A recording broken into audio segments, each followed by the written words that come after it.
not a problem. Or Portland, Oregon. I mean, every time I look at that place, the place is burning down. There's fires all over the place.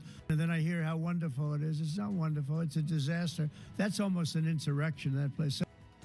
Our top stories tonight at 11, President Trump calling out Portland once again, saying protests are running rampant and buildings are burning down. We'll have more on that. Plus, we are still waiting to hear whether the Ninth Circuit Court of Appeals will decide to keep a temporary restraining order in place, which is currently blocking the deployment of the National Guard.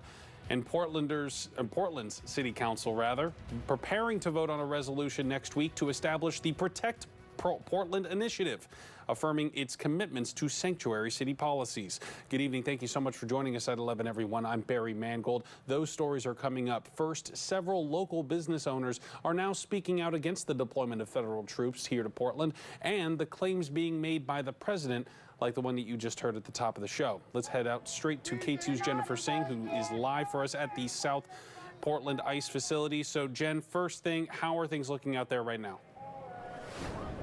Well, things are getting a little bit louder now, actually. You can see there's probably a couple dozen people out here right now.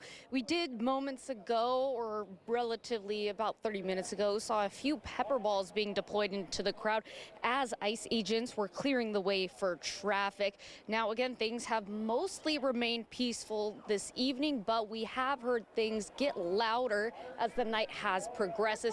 Now, I do want to go back to what you said about local businesses. I spoke with several local businesses who say they worry that federal troops being deployed to Portland could have a negative impact on businesses across the city. Say they worry it would drive tourism down and local businesses would be hit hard. Some say they're already struggling. I just don't like that there are claims that we're having to, prepare our streets and that we're at war when it's a couple of people in animal costumes down on the waterfront. As the status of federal troop deployment to Portland is still being debated, local businesses say they worry about the impact it would have on the local economy. People want to come here, but not if our streets are full of the National Guard. My fear is that the National Guard troops coming here would just be another headwind to economic recovery. Certainly Washington, D.C. saw that. They saw measurable decreases in foot traffic and restaurant reservations, and I would expect it to happen the same way here. This comes as President Donald Trump, during a press conference Friday, singled out Portland businesses, claiming there are very few storefronts left. They don't put up storefronts anymore. They just put wood up because they know it's going to be ripped down.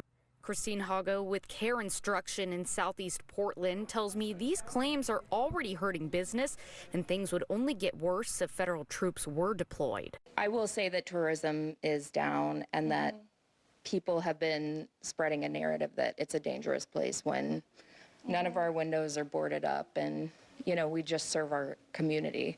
The owner of Woonwinkle in downtown Portland says it's crucial to change that narrative. What people haven't seen is the huge amount of recovery that's taken place in the last couple of years. In fact, if you haven't been downtown in 2 years, come downtown. You will see it is not the same place it was even 2 years ago. Now, I reached out to the city of Portland to ask if there was any discussion about how businesses could receive help if federal troops are deployed to Portland, and I was told that they couldn't provide any additional information besides what has already been communicated. Now, local business owners I spoke with say if federal troops are deployed to Portland, it will be more important than ever to support local businesses. For now, in South Portland tonight, Jennifer Singh, K2 News. Live again from the ICE facility for us. Jen, thank you.